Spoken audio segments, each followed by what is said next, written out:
If you are anything like me and just realize everything out there pretty much wants to kill you, you got a home here. Welcome to the Go Show, celebrating all things outdoors in this beautiful outdoor playground of a state and world that we live in.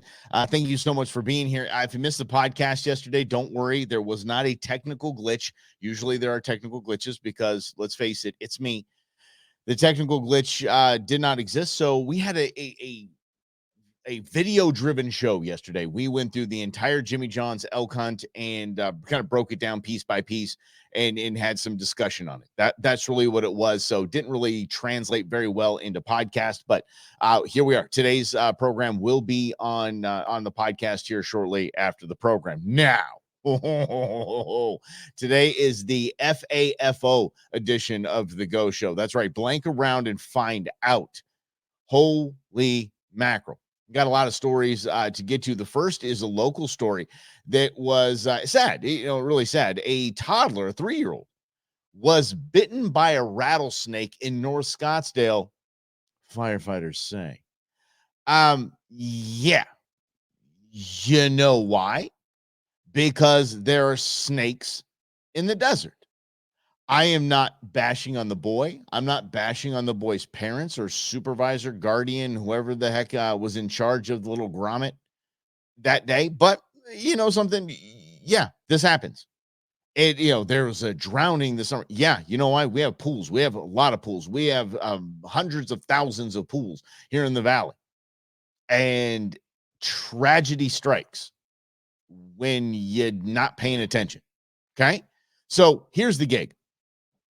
I have a history with snakes. And one of those things, one of the pieces of the history is I got a phone call once when I was at a radio station down the road. I got a phone call from a friend of mine saying, "Are you near Phoenix Children's Hospital at all?" And again, yeah, I'm right up the road. What's going on? He said, "There's a helicopter on its way to Phoenix Children's. It has a 3.5-year-old in it. And you need to be there for him and his mom." And I said, "Done. I will be there." Holy mackerel. The kid stepped in a snake den. He wasn't struck by a snake. He was struck by every snake in that hole. Every one of them got a little piece. This poor child's leg looked like a football. And with football with like purple and red holes in it. It was awful. Absolutely awful. The boy's fine. Intern Sarah and intern Beans, this was years ago. They, I forget what they did. They started like a lemonade stand or something like that, or they tried to raise money for the family because in a lot of cases, snake antivenom is not covered under insurance. We're talking about thousands of dollars a vial here. So I haven't checked recently. I mean, this might be the way it goes today. Today, maybe insurance covers it, but back then, insurance wasn't covering, and so they raised like a couple $100 to help this family. I just thought it was one of the most the cutest things that I've seen in a hot minute, and just proud of my girls in that respect. But I understand that when I'm in the desert and I'm in the forest. And in the mountains, I'm in a stream. I'm near a stream. If I'm near a stream, I'm in a lot of aminals water source. And lakes, I understand the power. I understand that most things out there fear you, but will protect their crew, so to speak, their family, and they will do so with deadly force. I know I'm an ecotourist. So when you're out hiking on all these trails, watch out for snakes. How about it?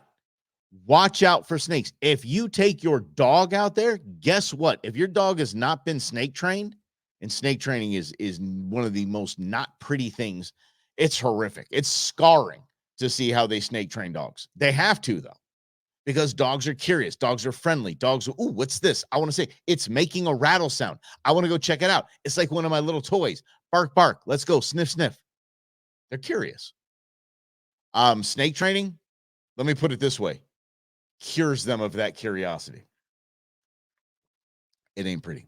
Anyway, so if you're out there with a toddler, a dog, you might want to keep them either off the ground or get them snake trained. I know 3-year-olds are heavy. I get it. Then find a different way to hike or get exercise. I'm not kidding.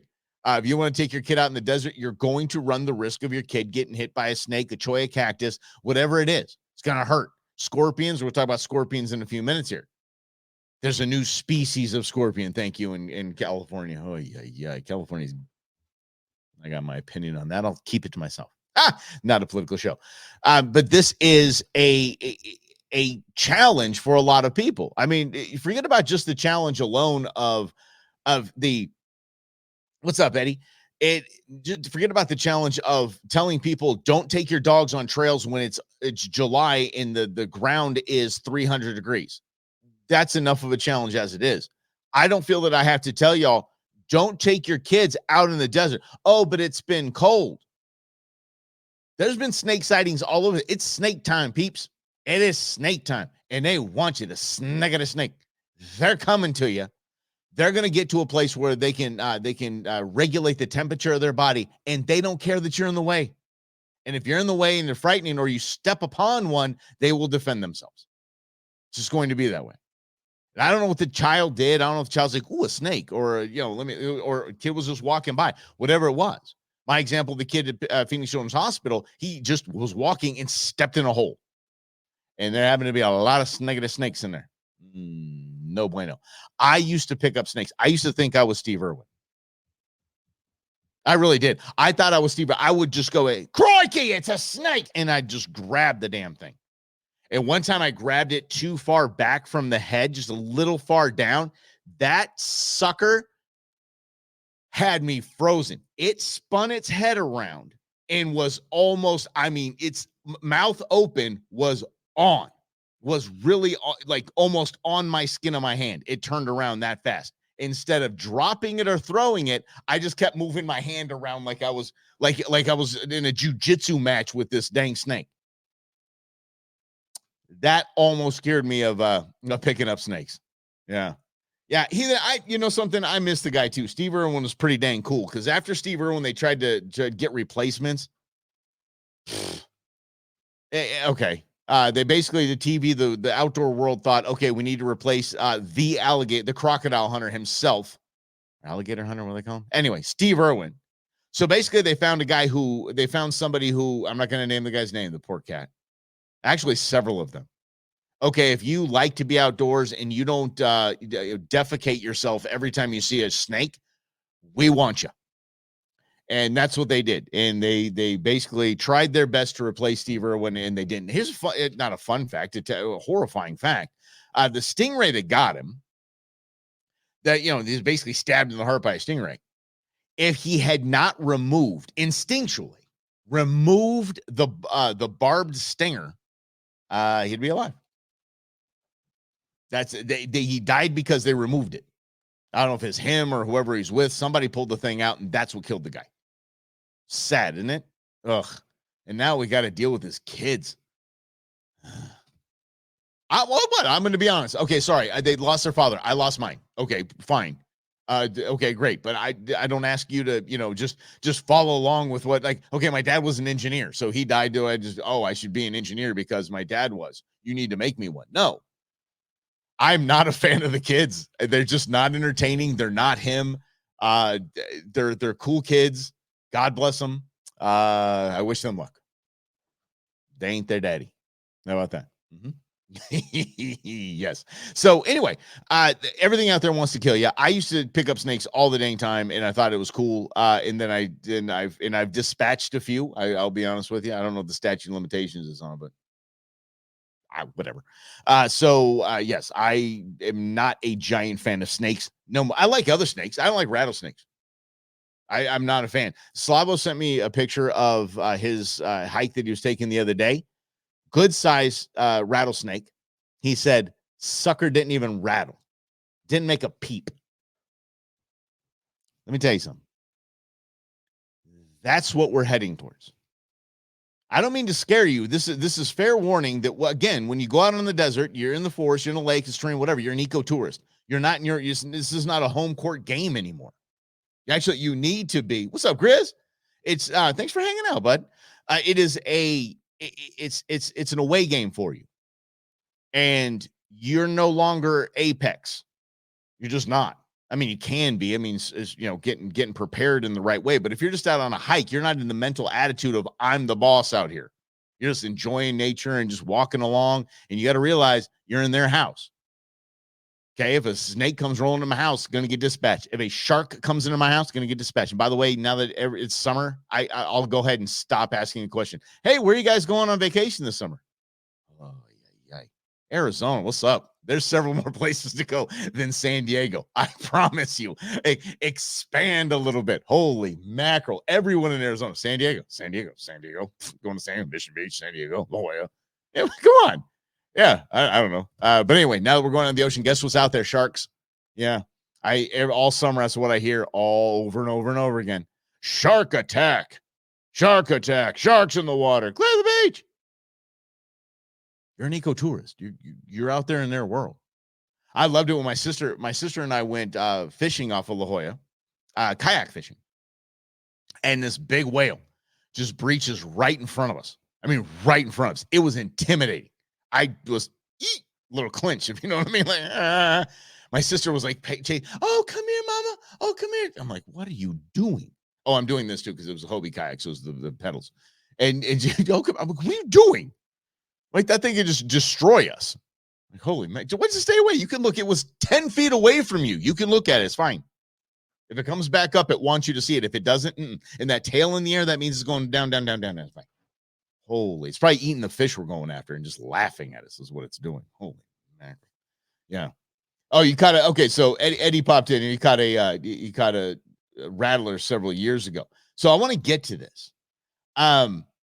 Yeah, if I want to laugh, I actually do. Oh, check that. I got it. Here's the deal.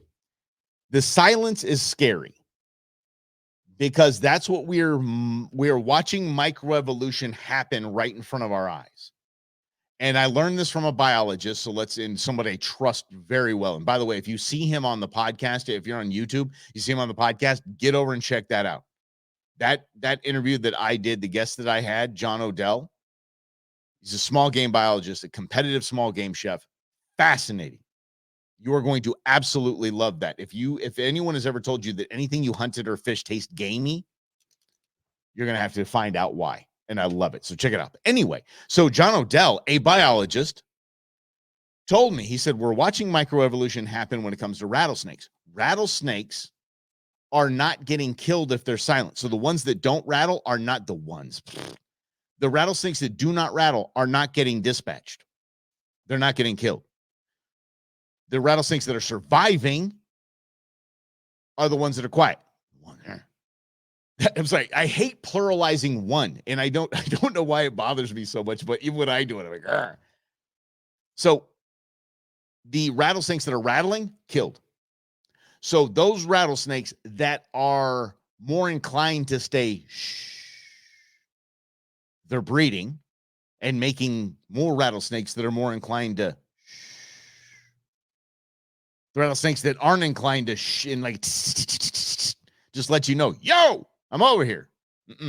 Those are the snakes that are getting popped.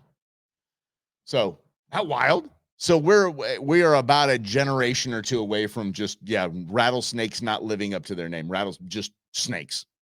We'll just call them diamondback snakes because the rattle's going away. That weird, but it's fun though. I mean, it's kind of cool, I guess. So you got to paint a silver lining on it. We're talking about rattlesnakes, for the love of grief. Not a lot of silver lining when it comes to rattlesnakes. Yeah, but it is the microevolution that's taking place. This is the Go Show. Thanks for hanging out with us. We celebrate all things outdoors in this beautiful outdoor playground of a world that we live in. Which let's talk about. Let's go from microevolution to just straight Darwinism, because and Eddie posted something of the same bent here. How about this? And a Aussie man killed by trying to remove venomous snakes from child care facility. Yeah. Bye. Look, I understood. I understood full well when I went and grabbed a diamondback rattlesnake exactly what could happen to me. I knew the risks. And if I got bit and if I died, so be it. That was my choice. It really was. It wasn't Snake's choice. Snake didn't want to be picked up. Snake was just doing its snake thing. That's just what it did. So when I picked up, I knew what was going on. This guy trying to be a hero. There's a child care facility with snakes. Ha ha! I shall go. Untrained, barehanded, and I will be fine. I'll make the paper. Remember that was the thing? You'll get your name in the paper. Yeah, so this clown, well-intended clown, jumps into a child care facility to de-snake it, and sorry, you died a hero, bud. That basically, just don't. If you see snakes, I want you to understand this. If you see snakes here in the valley, if you see something, don't do it yourself. I mean, I have snake grabbers in the truck, but I swiped them from my girlfriend. I wanted one, and she left it in the truck, so I really didn't swipe it. She left it in the truck. So I have snake grabbers. Do I carry them on hikes? No. Should I? Yes. Because if I want to be the hero here and get a rattlesnake off the trail where there's families going up and down and things like that, and little kids, I will try to grab the snake and just relocate that sucker out to some other spot, a nice little warm spot for it to hang out and get some fun. Okay. So, but yeah, unless you have those, just don't play. Unless you're going in there with snake guards on your feet, on your shins, and you got snake gloves on, and you want to do that, fine. Other than that, call the Herpetological Society. I just love saying herpetological. That's too much fun. Call the Herpetological Society. Yeah. Call the pros. That's right. Grizz, what's up? Who cares? You don't have to be a hero. Call a pro. These people have equipment to do this. Okay. They really do. That's like saying your house is on fire. I don't know, coach. You dare call 911. I have a garden hose, don't I? Kids, get the hose. Get some buckets. No, you call the fire department. What am I going to say? You just do. Oh, my goodness sakes. Yeah, it's good. You have a snake pole in the back of your truck. You should. This is Arizona, folks. This is what it is. I wish they had, you know what I wish I had? Something, an invention that tells you that cholla are somewhere near you. Yeah, there's a little cholla radar, and then you can just get rid of them a certain how. Yeah, got a fire extinguisher. That's right. Oh, I know. I got a fire extinguisher. Don't worry about it. Call the fire department. If you see a snake, call the Herpetological Society. It's that simple. This is the blank around and find out edition. This is the FAFO edition of the Go Show, because there is so much stuff happening here that is just almost mind-blowing to me. Have you checked out what's going on in Africa? Yeah, of course you have. Elephants have just lost their mind. Elephants are absolutely 100% done with tourists. They are done with these trucks rolling around, everybody taking their picture, because they circle around the babies like, yo, what is this? And why are they coming around? You would think at this point in time that they're pretty darn used to these safaris that are rolling through, these safari trucks. Something's ticked them off. Or the elephants have figured out a game that they just like to play, and it's called Tip the Safari Truck. Because it's happening now a lot. This isn't like there's been a shark sighting off the coast of Maine. No. This is a thing now. The one of the big stupid stories sociologically. I'll say sociologically. The past, maybe I should have some coffee. Hang tight. The last couple of weeks was dudes were just punching women in New York. It was a thing, like a game or something like that. And it was the dumbest thing, stupidest thing, horrific, terrible. I feel so sorry for these people. It's almost like that in Africa with these elephants. These elephants, like, you know what we're going to do now? We're just going to start tossing these things. And if you don't believe me, I'm telling you, the power of an elephant. The power that an elephant has is blinding. And I'm talking about with tusks lifting up an entire probably 12, 15 seat tour safari truck, lifting it up engine side. So it's got this giant diesel engine and that side, and it's flipping it up on its back end. I've seen one of my favorite land animals in the world is a rhino. White rhinos are the coolest things ever. Don't worry. Yeah. If you ever want to find out how to save the rhinos, watch the movie Trophy that CNN put out trying to scare everybody and get everybody to hate trophy hunting. What it did was expose poaching and why hunters are needed. Sorry, CNN. You got one past us with Blackfish, but you tried to follow it up with Trophy and you just proved that we're right. I watched a rhino put its horn under a car and flip it like it was a skateboard, and then go up to it, flip it again.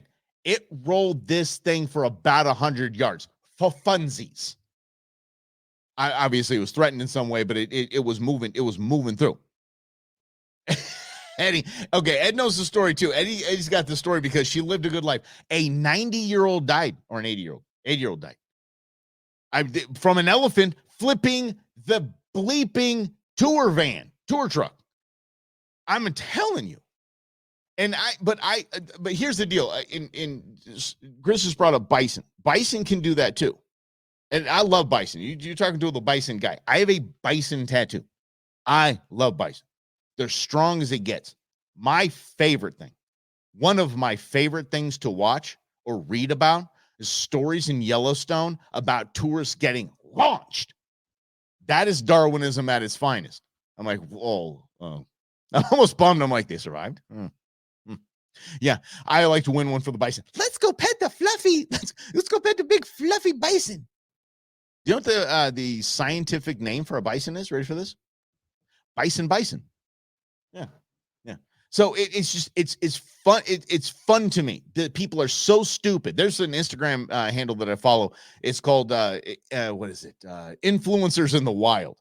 It's just I love watching. It's like going to Disneyland and you see those Instagram boyfriends. Oh, that is my favorite thing, because there's no more demasculating thing that I could possibly imagine than a man that is connected to a influencer.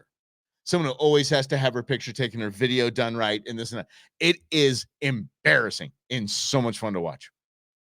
If you're stuck going to Disneyland this summer, by the way, don't sleep on California Adventure. California Adventure is better than Disney Park. Well, Star Wars aside. But California Adventure, you can sit at what used to be called Ariel's Grotto. I don't know if they call it now. It's a bar. It's an open air bar. Yeah, bar that serves lobster nachos. What? Yes. And just sit there and watch people, and just people watch is one of the most entertaining things that you could possibly do. It's worth the price of admission. And because you get to see a lot of these Instagram boyfriends that are it's too funny. It's just too funny. And maybe I'll put a bonus section online about my embarrassing mishap at Ariel's Grotto. It's actually complimentary, but yeah. Anyway, but back to this whole thing. Something's up with the elephants. The elephants are just now attacking. So you understand, you got to see the ripple effect of this. And it's actually sad, because a lot of the safari tourism dollar goes to their conservation efforts. So the conservation efforts are going to suffer now that people are afraid. I don't want to go on I'm not going on one. If my family told me right now, hey, Dad, we got a trip together and for school, and we're going to Africa, and we're going to go on one of these safaris, I'd be like, why don't you skip the elephant portion? Can you skip a day? This is something up, because multiple elephants, same time frame, are just ticked off and over it and done. But I don't feel sorry for these people. There is an inherent risk at doing anything we do in the outdoors. Heck, paddleboarding has risks. Kayaking has risks. We just talked about hiking has risks. Everything we do in the outdoors, you need to keep a weather die. Yeah, pirate day.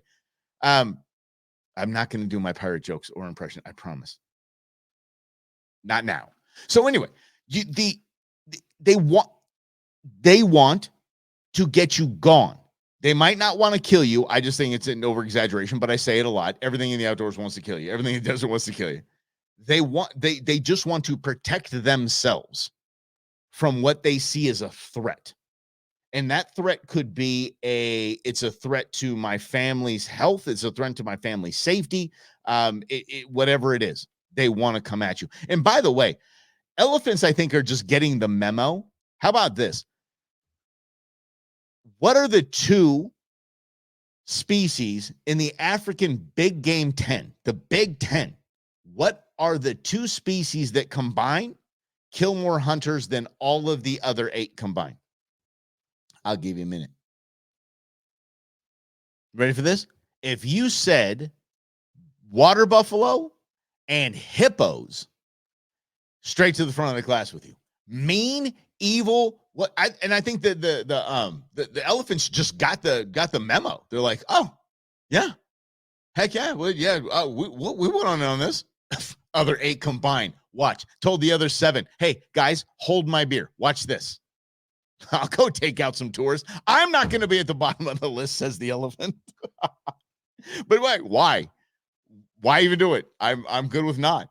Until they're showing me that we've gone 3 months. They've got one of those things in the conservation office. We've got, blank days without an elephant flipping a safari car. Yeah. And when you get to day, let's call it 120, I'm there. Sign me back up. But until then, you show me that the elephants, it's not elephants gone wild right now.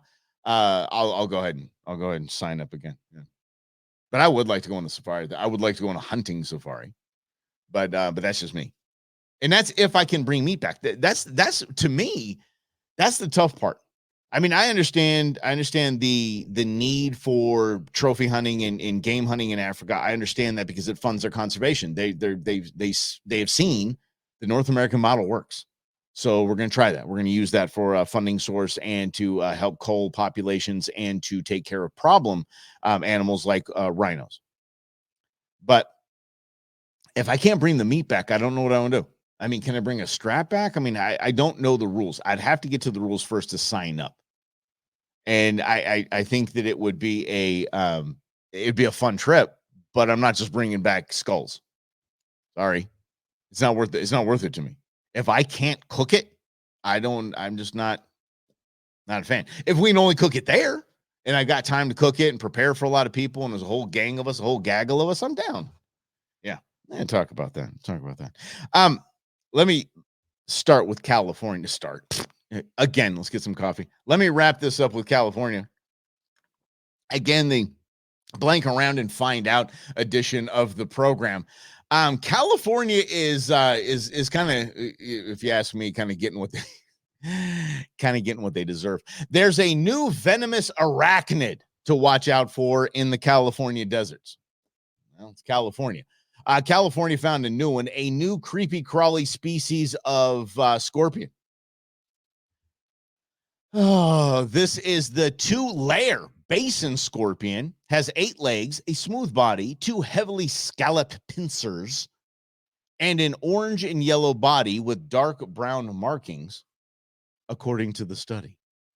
A kid was out in the desert, saw one, thought it looked pretty cool, and took a picture of it and posted it on a group site in California. And this sparked a 1.5-year search for this dang thing. Come to find out, almost endangered, but solid populations of this thing that can at least make it make it noteworthy. But again, it's another thing to watch out for when you're in or on the desert. And I don't need to identify a scorpion. I don't. I see a scorpion, you know what I do? I either squish it or I stay away from it. Period. Have you ever been stung by a scorpion? Ouch! Holy mackerel, that hurts. It is not fun. I absolutely hate it. So I got hit on the foot. The only time I've been stung by a scorpion, I get hit on the foot. And so I don't know what to do. I'm like, okay, I'm new to Arizona. So I'm like, okay, let me check this out. It's years and years and years ago. And so I said, I called poison control, or I forget who I called. And they said, oh, well, settle in for the evening because it's going to start in your foot and it's a nerve hit. So it's going to crawl up your leg. Not lying. The pain just went up my right leg. And I'm like, oh, come on. And it was a little sucker too, so it had no control. That's the kind of the rule of thumb, is that if it's bigger, it's not really safer, but it's not really going to care about you. It's lived the life. It knows, it understands. There's big giant hairless apes around. You don't need to go poking the thing. But the little guys, they don't know. They tag, tag, tag, tag, tag, tag, tag. So there's 2 stingers on a scorpion's tail. One is for the hey. I told you to back up. Nope, you're not going to back up. Pop, I'm going to zap you one. Ow. That's the one stinger. The other stinger is for now you're going to find out. I either want to stop the threat, or I want to eat you, or both. Yeah. So they got 2. So the adults are really good at figuring which one to use. Like, pop, get out of here. And the now I want to get you. The little one's like, let's go. I'm just going to keep hit you with some Morse code. I just said DDD. That's what it sounded like. Sounded like I was doing some Morse code.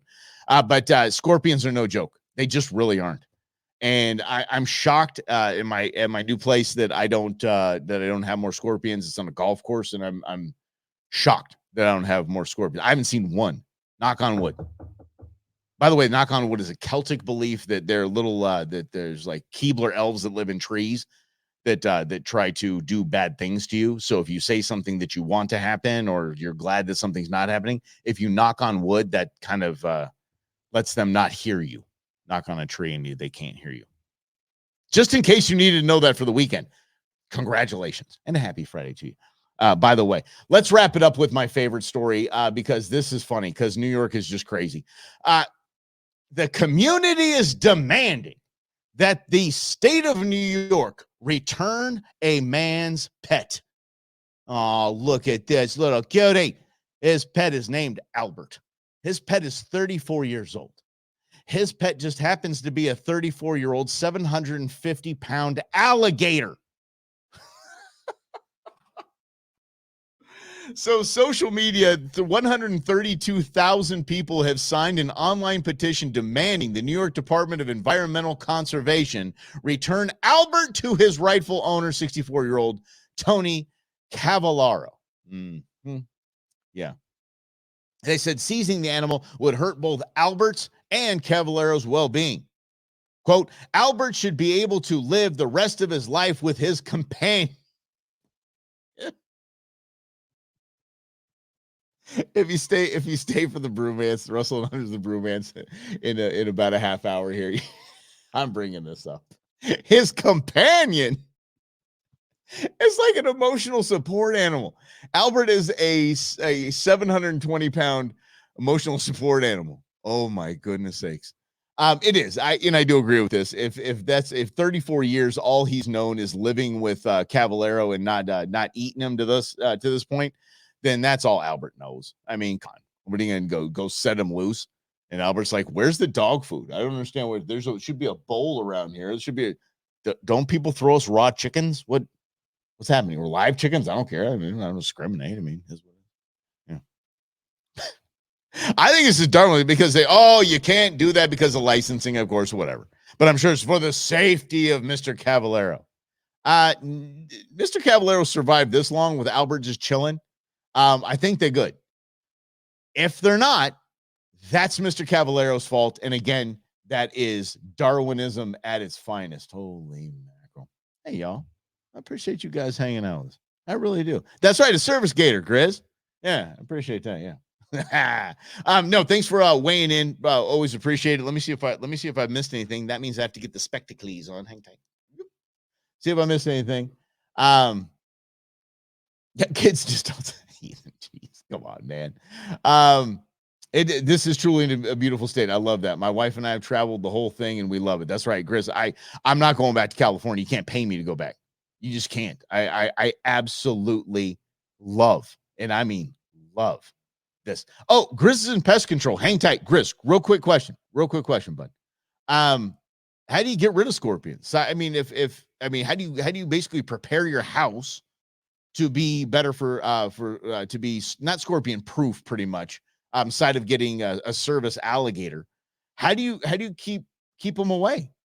How do you keep them away? Let us know if you can let us know. I'd appreciate it, and we'll talk about that on Monday. We'll bring it up, and we'll get a pro advice from Grizz. Yes, and he also said that people try to pet bisons because they look like fluffy cows. I know, buddy.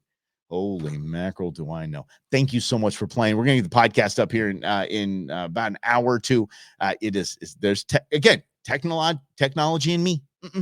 And I got to go do that bromance thing with Rob here in a bit as well. So after that, we'll have the podcast up and have a great weekend. Have a lot of fun. Hey, today's First Friday. I'll be down there hanging out on First Friday, taking the kids down there and just kind of walking around, milling around, good food trucks and whatnot. And then we got the NCAA tournament going on this weekend. So a lot happening here in the Valley. Lots of traffic. Be patient. Be cool. If you want to be the cool kid, the super cool kid, here's what you do: get out of town. Get out to the desert. Get out to a lake. Get up north. Have some fun. Get away from this weird city life when we have these major sporting events here. Have a great weekend, everybody. We'll chat with you Monday at 11 right here on The Go Show. See you then. Great week.